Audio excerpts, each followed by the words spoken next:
bahkan di dalam agama juga kan di nomor satu kan namanya berbakti ke orang tua itu. Ada istilah ridho Allah, ridho orang tua gitu kan.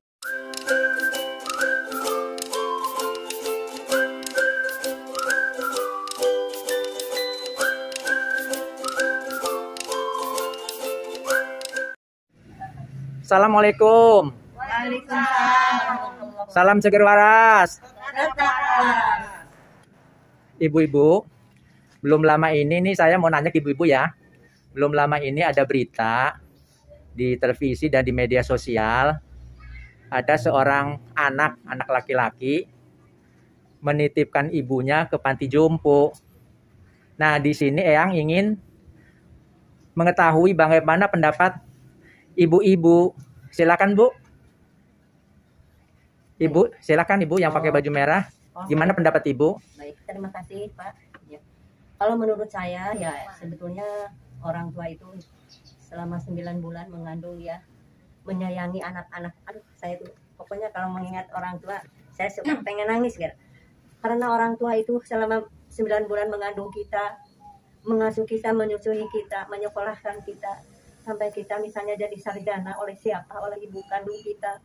Sedangkan sudah tua, ibu kandung kita sudah tidak berdaya apa-apa, malahan anaknya sudah sukses, bukannya mengurus anak-anak ibunya, tetapi kenapa ibunya sudah tidak berdaya di panti asuhan, kan itu menjadi anak yang durhaka Pak. Oh gitu ya Bu ya. Iya. Coba Ibu yang Iya. itu, Ibu yang tengah tuh Bu Abu Tato, gimana Bu pendapat Ibu?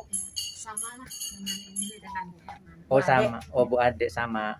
Ibu yang satunya, gimana Bu pendapat Ibu? Saya sepakat kepada pendapat yang pertama. Bagaimanapun juga kita sebagai orang tua itu perjuangan tidak terbatas. Dalam arti kita diberi anugerah dari Allah Taala tentang anak. Kita punya kewajiban tidak pantang menyerah, tidak tahu batas untuk mengurus mereka sampai tuntas. Namun memang tidak menutup kemungkinan di era sekarang ini Pak, ada anak yang tidak ingat jasa orang tua. Nah, mestinya anak itu punya perasaan segitu hebatnya sang orang tua itu mengurus dirinya sampai menjadi anak dewasa, anak yang tangguh, anak yang bahagia.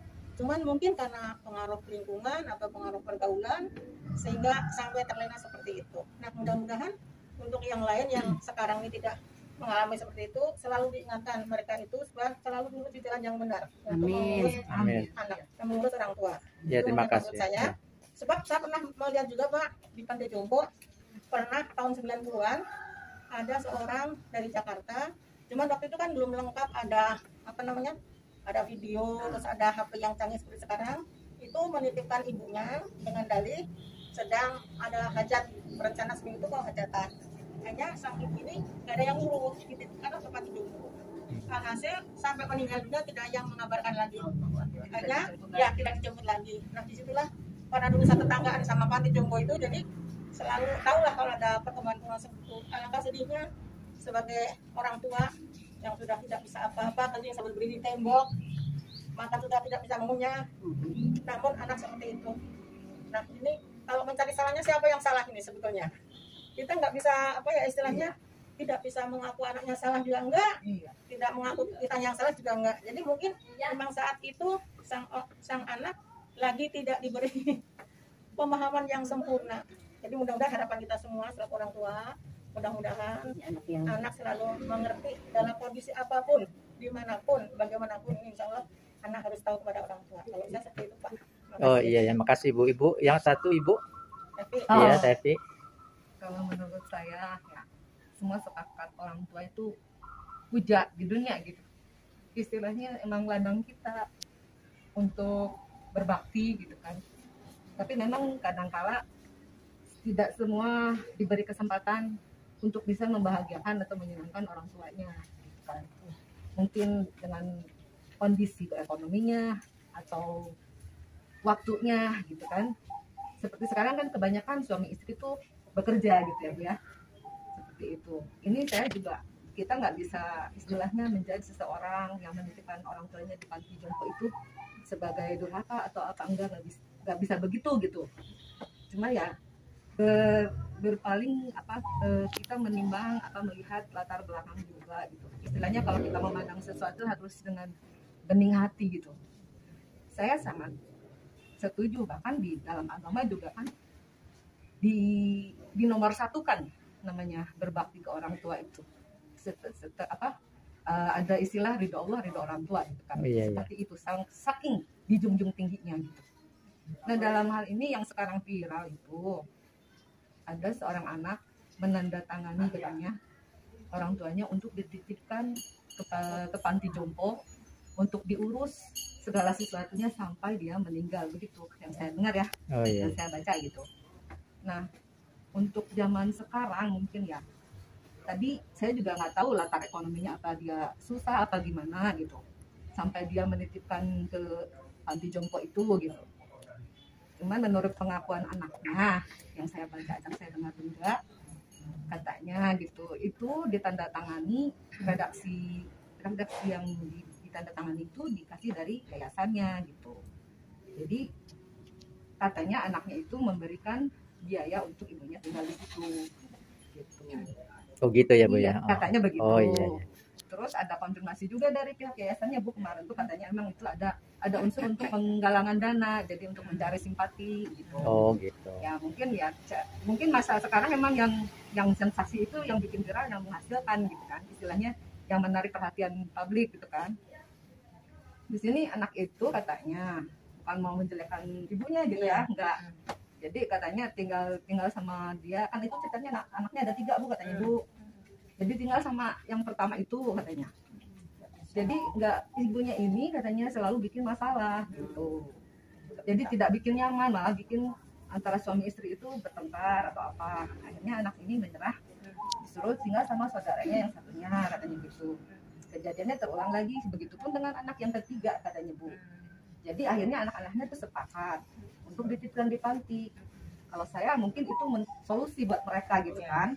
Dititipkan di panti itu dengan mereka karena tidak mampu menyenangkan gitu, istilahnya merawat gitu, akhirnya dititipkan di sana. Cuman mungkin tidak apa istilahnya bicara dari hati ke hati sama ibunya, Bu gitu apa gimana gitu mungkin, karena menurut dia itu katanya ibunya tuh dibohongin gitu, katanya diajak jalan-jalan gitu waktu itu, tapi nya ditinggalin di situ ternyata nggak dibawa pulang gitu. Makanya sampailah ceritanya begitu gitu viralnya katanya. Ya, saya juga kan nggak kenal sama orangnya. Iya, itu beritanya begitu ya. Internet, ya begitu gitu. Oh iya. Nah, kalau untuk masa sekarang gitu Pak ya, kalau di luar negeri itu memang banyak institusi yang istilahnya panti jompo yang menyediakan fasilitas kesehatan, ada fasilitas hiburan gitu kan. Jadi semacam penitipan orang tua tapinya gitu. Nah itu mereka yang mampu gitu kan di sana tuh karena bayar Pak. Iya.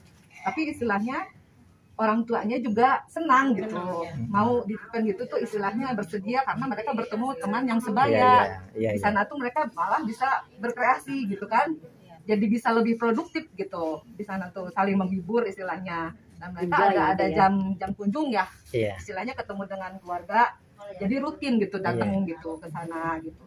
Ada yang seperti itu. Oh gitu ya. Kalau mungkin untuk di Indonesia ya mungkin belum bisa ya. Nggak masih pikiran barat sama timur mungkin berbeda. Iya. Ya tadi itu. Kalau di kita kan emang tadi itu. Kalau di timur mah kalau budaya istilahnya menurut orang tua A harus A juga gitu. Saking dipijaknya. Kalau di sana mungkin lebih primain gitu ya, lebih bebas berpikirnya. Kalau kita nggak mampu ngurus, ada yang mampu ngurus, kita bisa bayar gitu kan, tapi tanpa melepaskan kasih sayang. Jadi mereka berhubungan tetap intens Bu, karena apalagi sekarang kan canggih, ada bisa video call apa gitu. Jadi di sana tuh malah mereka lebih senang ngumpul dengan teman-temannya di panti jompo itu gitu. Oh gitu ya. Iya Pak. Makasih ya Bu. Ya terima kasih pendapatnya. Sekian dulu. Jangan lupa komen, like, dan subscribe. Sekian, salam seger waras. Sekian, wassalamualaikum warahmatullahi wabarakatuh.